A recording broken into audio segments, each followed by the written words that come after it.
Welcome to another episode of the Federal Newswire Lunch Hour Podcast with your host, Andrew Langer. Well, hey there. Welcome to another episode of the Lunch Hour with Federal Newswire. I'm your host, Andrew Langer. So glad you could join us today. Very excited to bring on our guest, an old friend of mine, and always happy to talk to her and in a setting where we can actually have a lengthy conversation. Her name is Nan Hayworth. She's a doctor, a former member of Congress from the 19th Congressional District of New York. I got that right. It's the 19th. Yes, it was the 19th. Yes, and then they redistricted to the 18th. It's down to the 17th now. Is that right? Yeah. That's amazing. Yes. Yeah. Always Pretty refining sure. it. Yeah, no, it's, yeah. Let's start there because, we can talk about all sorts of things, but let's start with this issue of gerrymandering and the refining and how this all goes. I had a conversation just the other day with somebody talking about the political landscape in New York, the number of conservatives who have now left the state, putting conservatives and conservatism at a structural disadvantage. Talk about this and talk about the changing political culture in New York and elsewhere, but New York specifically. Well, Andrew, it's interesting in New York because New York's Republican Party has an exceedingly firm foundation in abolitionist politics, right? It was at the, it was at Cooper Union that then candidate Lincoln gave his first major speech, as I recall, right? And of course, that was the whole raison d'etre of the Republican Party was to fight the evil of slavery. So that's the root of the New York State Republicans. And the other thing, if you've ever, you can talk about the Burns brothers and their political biases, but Rick Burns' New York, a documentary, which I think we've talked about. This, sure. It explains how Tammany, how the massive influx of immigrants, again, the unique position of New York in American history, but the massive influx of immigrants in the mid-19th century provided the opportunity to create political structures that were political, therefore inherently related to government, but also sort of paragovernmental. Right. So people, the whole Tammany system, patronage, spoils, all the ways in which you can't transact in the state of New York without being involved in the political structure. And of course, we think of Theodore Roosevelt, the progressive, right? The first progressive and also a Republican. We think of Franklin Roosevelt, the next phase of progressivism, the socialist, surrounded by happy communists who believed Walter Duranty about the Soviet Union. But so New York's tradition is, so-called Rockefeller Republicans, then in a more recent era, high spending Republicans, right? Not conservatives in the sense that, it was the Buckleys who started the New York State Conservative Party, right? Which celebrates its 60th anniversary next week. Next week. Wow. Yes, next week. Come on up. It's your old stomping grounds. We're at the Glen Harbor Island Club, and they're having their reception. They're honoring John Gizzi of Newsmax. Of course, yes. Marvelous. Wonderful conservative voice, but they were the real conservatives. The Sharon statement. I mean, that was the statement of conservatism, and that's not really where New York Republicans have always been. Sure. So the dynamic in New York.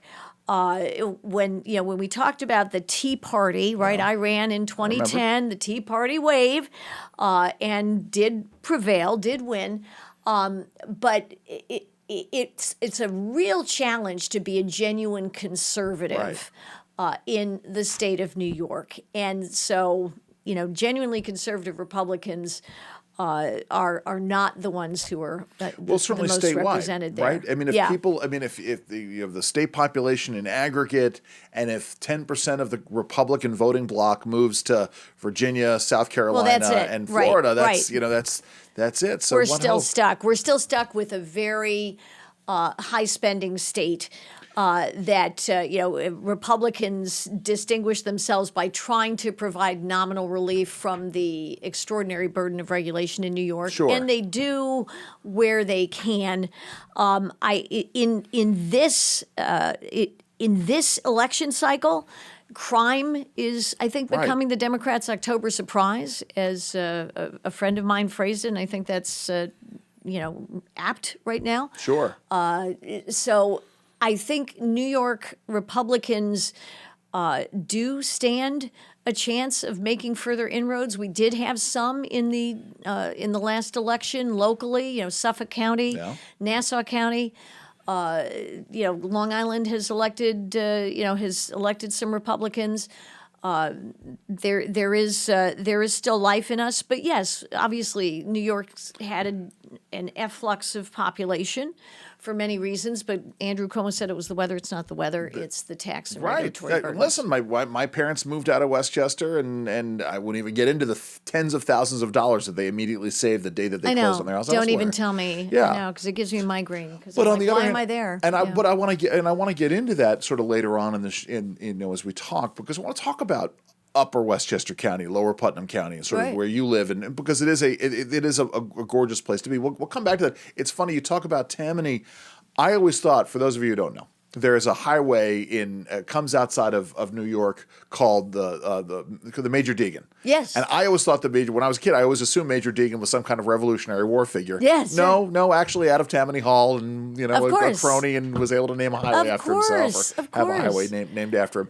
So let's sort of go back a little bit, because you have your MD. Your MD from Cornell. You did your residency at Mount Sinai. Yes. You have your undergraduate degree from Princeton. How do you make the transition where you weren't always interested, or were you always interested in politics? Always interested in politics. Always, but never thinking, Andrew, that I would become an active political figure, ever. No. But I grew up in Munster, Indiana, so I grew up just outside Chicago. And my parents were both World War II veterans, both conservative. My mother grew up poor in England. In England, yes, and that's was right. Always conservative, believed in the dignity of the individual being self-sufficient, and also believing in the obligation to be responsible as a citizen, in charity, all the virtues of conservatives. And my dad was the same way. It's interesting you talk about this, and we'll come back to your congressional career in a moment, but you're on the board of the Independent Women's Forum. They just celebrated their 30th anniversary with a wonderful gala. Thank you very much for inviting me. Yeah. And you had, but one of those things that I come back to, and why IWF is so important, is those virtues, as you call them, self-sufficiency. Right. They make them manifest in terms of the ongoing destruction of those virtues in American political society. Talk about that. Well, what we're seeing, and indeed, we were just alluding to it in terms of the history of New York. Yeah. When we ask government to play major roles in our lives as the insurer, the provider of goods and services, then we make ourselves vulnerable to the lethal power of government, which is really what defines government, is lethal force. Interesting. The ability. Well, it's the policing power. It's and I don't mean this in a negative way. It's a small L libertarian view. Every time you enlarge the power of government, individual rights are diminished. Absolutely. Yeah. And the framers were rigorous about that. We're brilliant about that. Our Constitution is evergreen. Yeah. And it was meant to survive for all the generations to come, so long as we could be disciplined about how we saw the citizens' relationship with government. And what we lost, starting about 100 years ago with another New Yorker I mentioned, Franklin Roosevelt, with the Roosevelt administration. And one of my favorite writers about this period of history is Amity Shlaes. Yeah.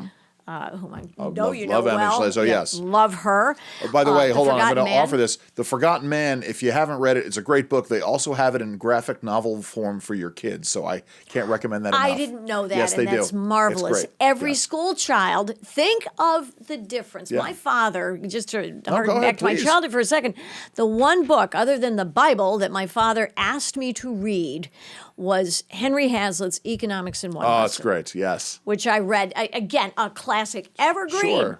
And I read it when I was 16. And I thought it was the most marvelous thing I'd ever read. And I read it again when I was 48 years old. Sure. And I nearly wept because it was so prescient in predicting the consequences, again, of government intervention in markets. Right. Right. And that's the strand that we have lost. And as soon as you lose that, as soon as the Roosevelt administration started massive involvement of the federal government in commerce, in enterprise, in labor, in benefits, right? Sure. Conferring pensions and benefits, then that was the beginning of a terrible slide Sure. for American history. Now, World War II, because we had a hegemonic power, you yeah. don't want Of course. war to do that, but it did for the United States. We bestrode the world as a colossus. We had enormous sovereign wealth, basically, Right. and we proceeded to squander it in the decades that followed. Now we see the disastrous consequences. Without a doubt. Let me ask you this, because you grow up in the Midwest, you grow up in Indiana, and then you have that sensibility. And I'm not going to say maybe there isn't a difference in that sensibility coming to New York, but I suspect that there might be. I mean, how did you find squaring those Midwestern values with the values in suburban New York? Yeah. Well, and I when I was a child, my dad was an accountant, and he had a big national meeting in New York in 1965. Yeah. And I was 5 years old and came out to New York, and I just knew from that moment onward that I lived in flyover country. Don't ask me how I knew, but I was like instinctively, I was a New Yorker. And so I always gravitated toward New York. I love the culture. Sure. I love the intellectual richness. Right. I loved it at Princeton. I cherished every day I was there, but I never lost my conservative values Sure. ever. And my husband and I, then fiance, we were the only people we knew who voted for Ronald Reagan in 1980. And that did not diminish my love for Sure. Princeton nor the East, although now I am disgusted with my alma mater. Yeah. Because they have lost the strand. Right. But for a couple of token conservatives on the faculty. Well, that's the way of the world, isn't it? Where Yes. you have a few token faculty members, and they always have to watch themselves. Anytime you criticize, certainly Princeton's. We're having the situation at Princeton. Ilya Shapiro. Oh my God, who's the one famously who just lost his position? Yes, Joshua Katz. Katz, Thank yeah. you. And these. These are the heads on pikes that they parade to illustrate the consequences of going against dogma. And how antithetical is that to the mission of a university? Well, the mission of the university, and also to the very essence of our democracy, right? We spend a lot of time in America talking about democracy and attacks on democracy right now. The word democracy has been co-opted by the left. To mean something By the entirely. way. It's so funny, because it's one of those things. We just had a conversation with Heather Lauer from People United for Privacy, and I offhanded, we didn't even get into it, but the concept that the First Amendment protects minority speech for a reason. Right. If it's popular speech, it doesn't need protection. Exactly. That's the whole essence of Exactly. this free exchange of ideas. Right. Let's talk a little bit about IWF a little bit more, and about the gala dinner and the 30th Yes, anniversary. yes. Vivek Ramaswamy Oh, spoke, my. Yes. and he talked Hero. about this as well. I mean, Yes. tell us a little bit more about what he had to say about Sure. these attacks and the chilling of speech. The key element that Vivek, who is single-handedly redeeming the Ivies, just Yeah. and I love him for it, because I'm an apostate at this point. But Yes. but Aren't we all? well, yes, if we have an ounce of sense, yes. Yes. But what Vivek emphasized, and he's right, is, and I've talked about, in the past, my generation of the university, basically, we became the apotheosis of the goo-goos, the good Yes. government types, who Yeah. believe that go out now with the imprimatur Right. of America's greatest institutions, of knowledge. You are endowed. Go thou and change the world through policy. Yes. Join. Be Right. Be part of that apparatus that ultimately uses the coercive, lethal power of government. Right. Right. And as long as they were confined to government, but we had a vigorous enterprise sector that fought for essentially common sense, that recognized the immutable rules, the laws of economics. Sure. Right. Like the law of gravity. Right. It can't. Right. So as long as we had a vigorous enterprise sector that was independent of government, I mean, it was never fully independent of government. No, we all but- know how regulatory capture works, and the tax code. But once we had so-called wokeism take over in the C-suite, Yes. now we have essentially we have the social credit system that the CCP has The Chinese Communist Party, instituted, yes. right, Yeah. in China. But enterprise always does it better. Free enterprise does everything course. better. Now they do social credit, and that impression better than anyone else. And more to the point, right? He talks about this in the framework. Now they can couch it in capitalism. Well, no, this is just free market Exactly, capitalism. right. How can you be against free market Right. capitalism? But it's really not. No. It is a form of cronyism. Absolutely. It's funny. I call it captive capitalism. I like that. Because it gets into the whole issue of regulatory capture and Absolutely. all of that. Yeah. So because I want to talk about this common sense issue. Yeah. Because Glenn Youngkin was on one of those Sunday talk shows talking about this in terms of Yes. energy policy. I met with somebody when the Tea Party movement was had gone its distance and was starting to transform into something else. I talked about trying to transform it into a common sense movement. Right. There is a real danger if we don't capture the phrase common sense, if we don't use the Right. phrase common sense, the other side will. Of course they will. But tell us more about the issue of the death of real Yeah, common sense, absolutely. and the issue of objective reality, I guess, is part of it. What a great question, Andrew. It is the question of the era. Yeah. Because if you look at queering the culture. Yes. Okay. Drag queen story hours, drag queen. They're right. And to be clear, you and I both have had LGBTQIA family members, and we Absolutely, love and them. I'm all for them, right. But this is something else entirely. This is something Yeah. else. This is now, it's for consenting adults who are aware. I think RuPaul is awesome Right. and gorgeous. I wish I looked like RuPaul, but I have no problem with Yeah. any of it. Yes. Bravo and live. I don't care. Frankly, I don't care if you want to marry a bookcase. I really don't. Yeah. It's like that's up to you. And there's probably someone out there who does. Well, yeah, it could be. Yes. Right? Exactly. Yeah. Well, we know in Japan they're marrying pillowcases. Yes, So yeah. yes. So and we're getting close in the United States. But I wish I could give credit to the writer whom I read who talked about the reason we are seeing this very aggressive push toward exposing minors, children, and arguably below the age of 25. Yeah. That's me as a physician, Sure. as someone with a science background. Neurobiological maturity doesn't occur until 25. And I was just talking about it with some friends from IWF. Yeah. I said one of the dumbest things this country ever did was give 18-year-olds the franchise. Oh, hold on. We got a full stop there. We got to put it because I set everything else aside. I have been saying that myself.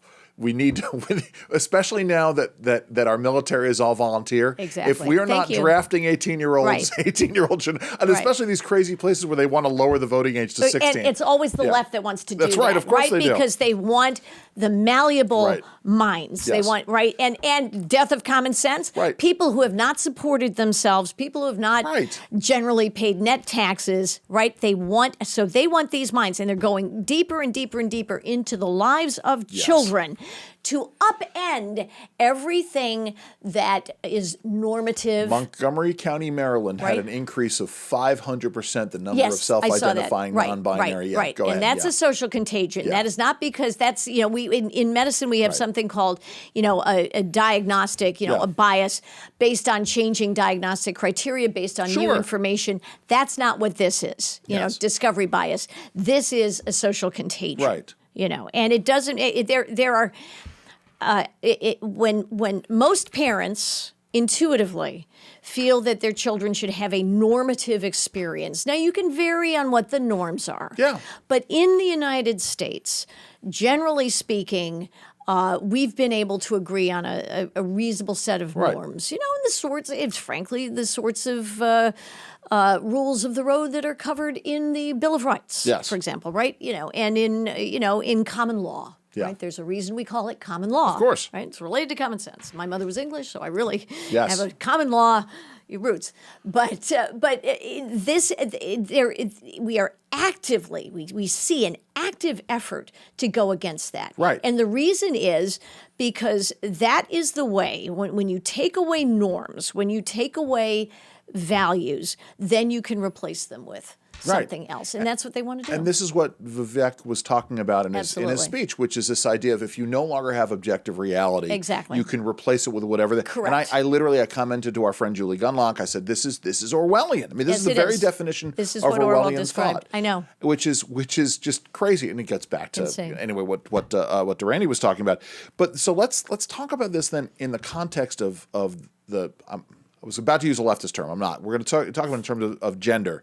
And you had a speaker at the gala, a Yes. young woman, Riley University of Gaines. Kentucky. What was the name again? Riley Gaines. Riley Gaines, who Champion swimmer, champion.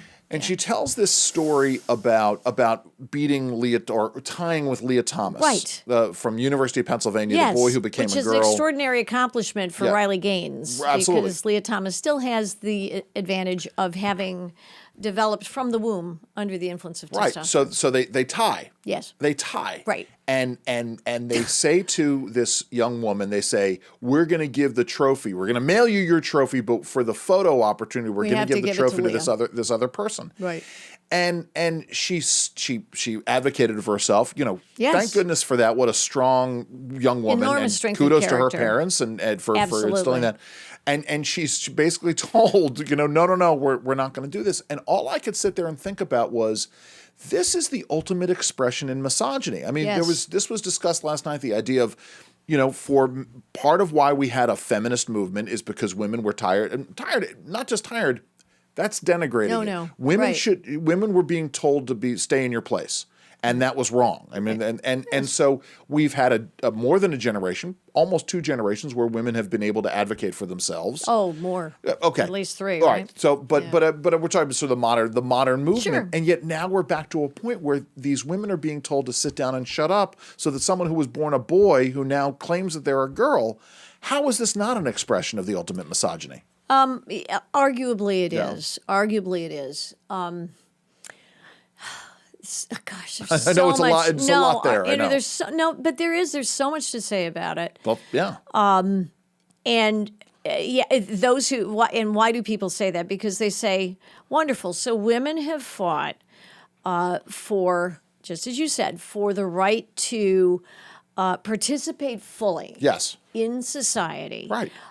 with no barriers. Yes. To doing the things that they aspire to do. But we also cannot fail to acknowledge that there are inherent differences between males and females. Right. In the human species, there are. We are sexually dimorphic as a species. Yes. What's that word? Science. Science, yes. That's science. Yes. Okay. So that said, yes, there are many. It's everything is a bell curve. So there are folks who fall on and off that curve, but for the most part, there's a normative curve. Right. So women have fought for protected spaces as well as for full rights. Protected spaces being places like women's sports. Yes. Title IX. The whole idea was that we recognize that women have just as much right to have resources to participate in sports in the educational sphere Right. as males do, but they need to have their own specific ways Sure. of doing it, right? So with the transgender rights movement, male-bodied people, biological males, are now taking over women's spaces. Right. And this is why you have the 15 and under boys soccer team beating the women's national team at soccer. Correct. I mean, and right. it's, I think Serena Williams lost to a high school champion player who was a male. yeah, we can all think back to Bobby and Riggs she's versus, awesome, right. But we can think back to Bobby Riggs Sure. versus Billie Jean King. But if you watch the way Bobby Riggs treated his body, you understood No, why exactly. he was gonna lose it. Dissipated and Yes. old. No, exactly. Look, I mean, we can all find things Sure, that there are fall outside examples, yeah. But normatively, Right. And again, this is the whole idea: get rid of the norms, right? Yeah. Yeah. Because And- then nothing else is It's real. argued it's the ultimate expression of individualism. And you can make that argument if you want to. I would say, fine, live your life. But that doesn't mean that you can commandeer the apparatus and the lethal power of government to compel everybody else to behave in a way that comports with what you think. It's it should interesting be. because I had a conversation with one of my colleagues about there was an ad campaign on New York television in the 1970s for kids. It was a educational campaign. The most important person in the world, in the whole wide world, is you. Yeah. Yeah, I mean, you think about this and you think, Right. part of that, it gets into the whole issue of participation trophies. Absolutely. All of course. those Right. things. And the artificial attempts to elevate self-esteem, which actually are destructive, and people Right. know it. Why are young people depressed now? Because they were told throughout their childhood, you're special, you're super special, you're extra special. And then when they figure out sometime in their late teens that the world is not going to be able to revolve around Not them. everybody can be an Instagram social influencer, and Precisely. live sort of in that framework, and with the pinging on the number of likes you get and comments you get. Yeah, But this is why is common sense so important? Because it is a way of saving us trauma and sorrow later Right. on in life. What do people with common sense do? What do people with sense do? They learn to regulate themselves, Well, right? it's To funny. preserve their own resources. Because it gets back to something else that Vivek Ramaswamy said in his speech, which is when you sort of take all of these other sort of attachments in your life out of the picture, Yeah. and you have this hole, what are you going to fill that hole with? Exactly. And you get down this road. So substantively, And dangerous movements throughout our history have Yeah. always done that. so, but and it's interesting because I think this is one of those areas that's sort of coming back to what's happening in New York, what's happening elsewhere. The left, I don't think, counted on the anger of parents and specifically moms when it comes to these things, right? The Right, idea they of didn't, whether yeah. or not it's indoctrination about racial Race, issues right. in schools, or indoctrination about economic and political issues in schools, Yes. or about this issue of because I had this conversation. I'm not going to say with who. Let's just say it was a family member who came home one day spouting all kinds of issues about, this is just really about equity and Yes, all yes. of the buzzwords and pablum. All sounds good. About these transgender people, they should have an opportunity. I'm like, well, wait a minute. Okay, let's materialize it for you. You're playing soccer. You're running track, or you're doing swimming, and all of a sudden somebody who was a boy up until 6 months ago or a year ago starts competing with you, Right. and all of a sudden you're forced off the team. Well, Right. that's not fair. No. So they're not. How does this translate in terms of the work that IWF is doing? How does this Yeah. translate into policy? How does it translate Right. into politics? Talk about that. Well, and IWF's goal is to ensure that all Americans, I mean, we take a particular perspective, obviously, we're the Independent Women's Sure. Forum, but really our goal is for all Americans to have the full blessings of what our Constitution Sure. and our American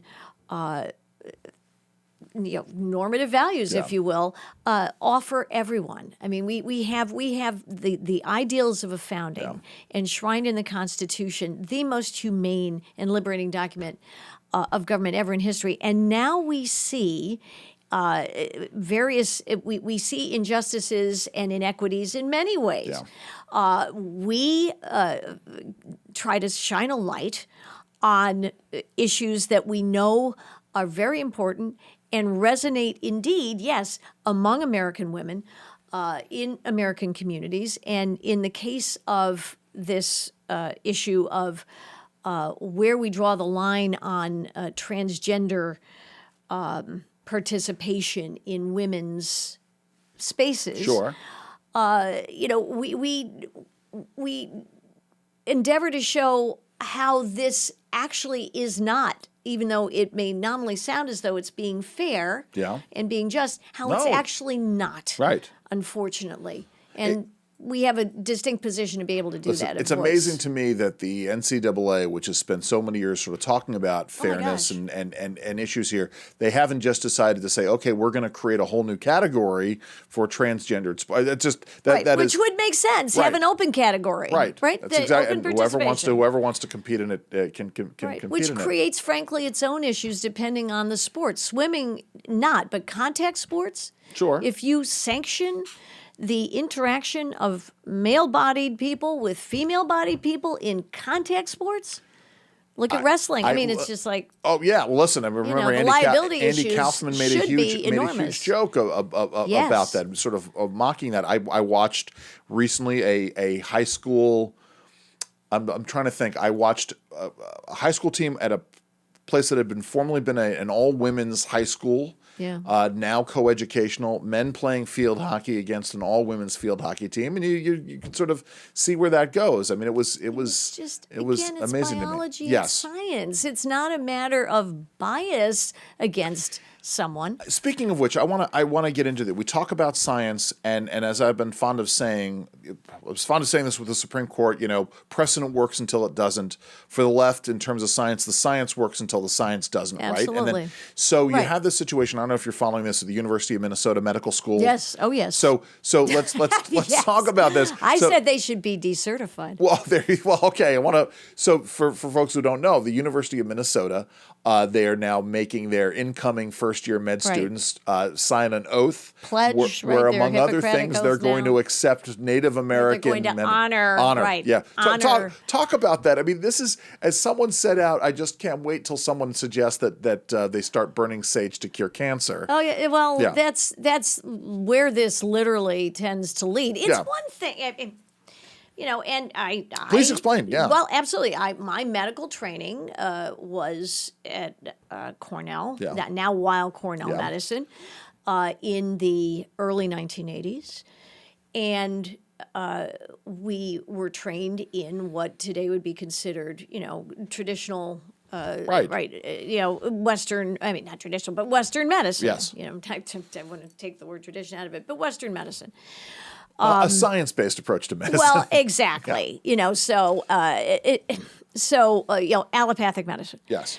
And we certainly were also trained rightly to treat our patients, our best teachers, and I've always taken this approach. You have to take a holistic approach to your patients for sure. So that does mean, understanding how their life experiences, their own cultural biases, things may affect their health. Sure, of course. And also the success or failure of the therapies that we feel, based on evidence, are best for them. Yeah. Fundamentally, the best of Western medicine deals effectively with human biology. Yes. Okay, and that that's the North Star. It's like if you have leukemia, you are likeliest, based on evidence, to respond to certain therapies. Sure. We keep refining those therapies.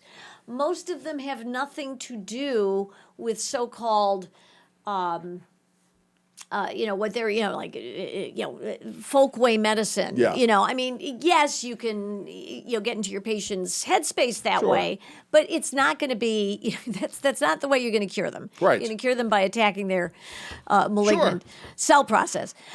So for this school to have students, and in the context of affirming that they're on land that was stolen from. Right, that's a thing that every American university Indians, is doing now. right. The opening of every white supremacy, cultural hegemony. Yeah. Immediately, they are casting, all of which is nonsense, by the way. Yeah. This is not a matter of whiteness or not whiteness, Sure. but they're casting it in that light, and then saying, and we are going to honor traditional ways of treating.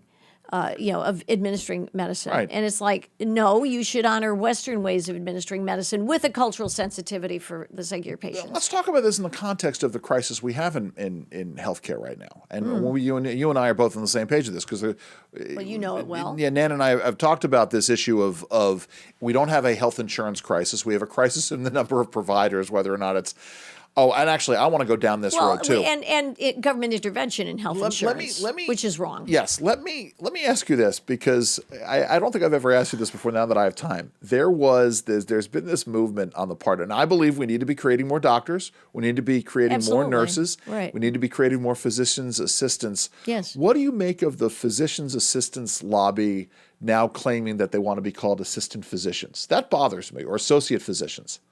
Have you heard about? I mean, I haven't heard of it. I think they made a declaration. They now want to be called associate physicians, and I'm like, but wait a minute, you're not physicians. You're not physicians. Yes, which is not to say, look, I'm very much absolutely 100%. I respect everybody. Everybody should perform to the top of their certification and training, but let's acknowledge what it is. When I talk about this, right there, you have associates in a law firm. They have law degrees. Right. That's the whole thing. Yeah. Physician assistants are skilled physician professionals. assistants, yes. Exactly. They serve an important role. When I was in my career, I retired in 2005, but I always had enormous respect for nurses, whose body of knowledge was exceedingly valuable, whose gifts were valuable, and did not. My role as a physician didn't supersede the role of the nurse. It was complementary with the role of the nurse. Right. But it didn't mean that, I could be a nurse. I couldn't have been a nurse, nor that they could have been a physician. Yeah. Right. And so it is with physician assistants. It's like you're not associate physicians, you're physician assistants because your remit and your training are completely different from medical doctors. So one of the things I talk about, my wife's a physician, you and I have talked about this. One of the things we've talked about is we could create more medical school births today. Sure. The problem is we don't have enough graduate medical education births, right? That we don't have enough residency programs, especially in basic primary diagnostic care. How do we go about solving that problem? It's it really is a nettlesome issue. Right. And of course, it has materially to do with the way in which funds are distributed. Sure. Medicare, the federal government funds is this another example most of medical education. The more government has gotten involved in this, the worse off it's become? Well, some of it has to do with guilds and cabals. Not that I mean that conspiratorially. I don't really mean that. But government involvement in anything incentivizes cartelization. Yes. Right. And the beauty of markets when they work, the beauty of markets, and they work with accountability and transparency. Yes. Right. That's the only way markets can work. Sure. But there's no reason in this. What do patients have in this era that they didn't even 20 years ago, or just keep going the ability back? to search on the internet. Right. Exactly. Yeah. Information. Right. Information. So if we are, it's same with labor. It's very hard to exploit labor. Why did we have unions? Well, because labor was exploited. Sure, right. You could have a company town in the middle of West Virginia. People couldn't leave, and no one would ever find out about it. They didn't know. But that's hard to do these days. And unfortunately, when government then has that enormous power, and that power is exploited, and it is all the time by cartels within industry. Yeah. So that's the problem we have. And the only way to solve it is by empowering markets, which means taking power away from the government. The American people, we talked about the use of how Americans become accustomed to government providing for everything, and then they become fearful at the prospect that will not be the case. The government that is big enough to give you everything is powerful enough to take it away. Exactly. And so this is the problem. And places like Independent Women's Forum, we certainly talk about healthcare policy. Yeah. We advocate for transparency, again, health information. A lot of big healthcare doesn't like that thought, but we need patients to know. Price transparency. Goodman Institute. I happen to serve on John Goodman's board as well. And John Goodman's done yeoman work, as we all know, the father of health savings accounts, and so much more to bring market forces to bear to empower patients for better outcomes and better care. But that's where it starts. Yeah, we've really gotten away from that. I want to turn our attention to you a little bit, because you and I don't spend enough time talking about you. And I know. But the reality is, we talk about you, the work you're doing with IWF, the work you're doing elsewhere. We talk about the fact you're a doctor. But you have, outside interests. You have things that you live in a beautiful part of New York. I do. When you're able to be there, and I know you spend a lot of time outside of the New district. York. Yeah. Well, talk about so when you were a member of Congress. If you were still a member of Congress today, and I certainly wish you were. Well, you're most kind. It was Yeah. a privilege. So I've asked this of a couple of other members. Yeah. What would be the one thing you would want folks to visit? One place you'd want folks to visit in your old district? Ooh. I know it's a curveball kind of a question. No, not really. I mean, no. Probably. I would say a couple. I mean, West Point is in our district. Sure. So Okay. West Point is its own. The military academy is its own remarkable place, obviously. Sure. But I would say, at the heart of our district, as configured when I was there, Sure, and yeah. it's changed somewhat, but is the New York City firefighters and police officers. Okay. NYPD and NYFD. The farthest out they can live away from New York City has been Putnam County and Orange County. Is that right? In New York, Okay. yes. So our September 11th memorials Wow. and monuments are so moving. I didn't know that. That's Yes. interesting. Okay. So there's that palpable sense of the sacrifice Sure. that they made.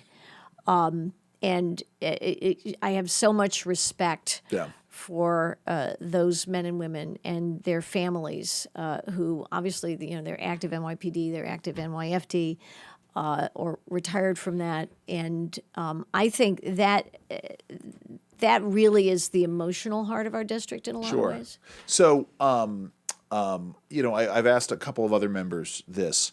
What was the biggest difference? Between your perception when you ran in 2010 Great and when you question. were elected, what was Yeah. the biggest difference in those two, in the reality of being a sitting member of Congress? Besides drinking coffee. Yeah, I know. I learned to drink coffee. Thanks to my older kid who said, "Mom, if you're going to be in politics, you have to drink coffee." And I thought, well, okay. Sure. So I learned. No, the many lessons learned. But the most important one that I like to share with anybody who cares to listen is that we can shake our fists at the idiots in Washington all we want. Yes. We really, and there are so many ways we could. And by the way, when I say that, I have to exempt my colleagues in the House Republican Conference Yeah. who do such yeoman work, and many of them we see frequently in the media, but there are heroes from whom we rarely hear. Sure. People like Kevin Brady. Yeah. I wish Kevin Brady was on TV every single day. Don't you, Yeah. Andrew? Oh, yeah. Just an amazing person. Just Michael Burgess. Just modest. And doing the job. Billy Long. Yeah. People who are just doing amazing work and they don't look for the publicity. There's a line from the movie Mystery Alaska. Every team needs a thumper, and Exactly. we need more Shelley thumpers, yeah. Moore Capito, Cynthia Loomis. Oh, yeah. Right? Awesome people. But the biggest lesson is this. We can shake our fists at the idiots on the Hill as much as we want, and certainly in the executive branch. We're going to talk about Congress. Yeah. But frankly, most of those idiots are doing the bidding of their electorates. Yes. They are doing what their districts want them to do. You're not there. You are there, yes. Ideally, you are voting according to your principles. Sure. But you're also voting, you're voting on behalf of your constituents. Right. That's why you're the representative, yes. right? That's why. So, that's why. Why do they get elected again and again? Well, because their districts seem to like them. Yes. So the problem, the fault is not in the stars, but in ourselves. The fault is not in Congress. It's in ourselves, the Sure. electorate. Right. And unless we know really what we're voting about right. and why it's dumb to keep voting for certain things and, having people bring home the bacon, Oh, yeah. right? unless we understand why that's bad, and in a state like New York, to circle right back to the beginning of our Absolutely. conversation, New York is a patronage and spoil state. Yes. So I remember being on the campaign trail, meeting a local police officer who was a lovely guy, and he came up on an ATV at an event at a park. It was a happy occasion, and he said, "Oh yeah, Representative so and so got this for us." A predecessor of mine who was a Republican, and I'm just like, Oh, yeah. Yeah. I'm like, you know what? Why is the local police department getting equipment through a federal? It's like, that makes no sense. Right. But to be that kind of conservative in New York is almost a quixotic journey, and that I learned. So it's January of 2023. Republicans have retaken the House, maybe retaken the Senate, but let's just assume for a moment. And I think it's all still up in the air. Andrew? No. But I'm still, things are still up in the air. No, but what's the number one thing that the new Republican House majority could do? What's the substantively, or what would you like to see them do? What's the issue you'd like to see them tackle first? Yeah. Well, the first thing they'll have to do probably is a continuing resolution. Yeah. So meaning to keep funding the federal government. to keep the behemoth going on and on. Well, exactly. So I'm hopeful that they will tie significant national security provisions, border security provisions, to the continuing resolution, because that's probably the most immediate action that we need that would be within the range of what they could accomplish. Yeah. No, it's clearly something they need to do. Well, listen, you've been with us for a while. I don't want to take up any more of your time. So I could stay here forever. I know you could. Dude, I could talk for. Oh yeah. Well, no, this has been great because you and I actually we never get a chance to really talk at length about these issues, and just the two of us. So it's usually there's commercials that are interrupting. Yeah. So I want to thank you very much for joining us today, Nan Hayworth. Thanks go to you. Appreciate it. This has been the Lunch Hour with the Federal Newswire. I'm Andrew Langer. Enjoy the rest of your lunch. This has been the Federal Newswire Lunch Hour Podcast, hosted by Andrew Langer. Check out the Federal Newswire's family of websites, as well as their social media stream.